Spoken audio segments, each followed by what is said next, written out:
ils explicitent notamment ce qui ne va pas dans le travail ou ce qui leur plaît particulièrement. Et pour nous, sociologues ou personnes qui regardons cette enquête, c'est extrêmement précieux. Alors justement, le premier enseignement, c'est que ce nouveau segment de la population française, dont le rapport au travail était jusque-là plutôt positif, cadre, profession intellectuelle, profession intermédiaire, semble à son tour gagné par un malaise, vous dites même un grand malaise, Dominique Méda. Oui, un grand malaise. Il faut voir qu'habituellement, on avait une population assez clivée, avec d'un côté des employés, des ouvriers qui étaient quand même moins satisfaits du travail, qui avaient un peu une position de retrait, qui se plaignaient de leurs conditions de rémunération, de reconnaissance.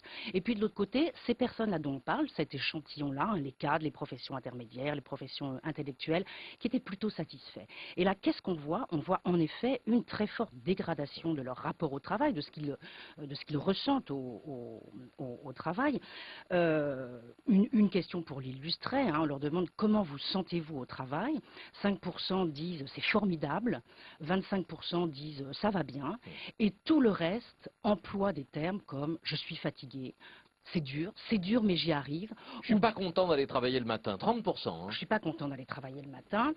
Et voilà, l'enquête est pleine de personnes. Alors, il ne faut pas penser non plus que ce sont des personnes qui n'ont plus envie de travailler. Vous voyez, l'autre grand enseignement de cette enquête, et c'est extrêmement important, c'est que la valeur travail, malgré tout ce qu'on a dit, la valeur travail reste extrêmement solidement ancrée chez les personnes. Hein. Quand on leur demande qu'est-ce que vous voudriez pour vos enfants, on voudrait un métier épanouissant pour eux.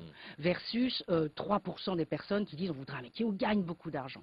Donc les attentes posées sur le travail, elles sont absolument énormes. Même si le travail n'arrive pas forcément en tête des priorités. Hein.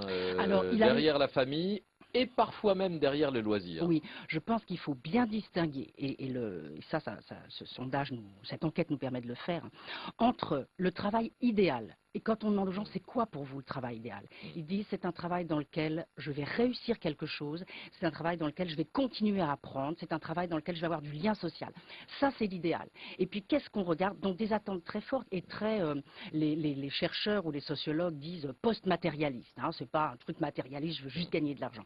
Et puis, à côté de ça, la réalité est tellement décevante. Hein, je suis fatiguée, on me demande pas du tout d'être créative, je ne peux pas utiliser toutes mes compétences.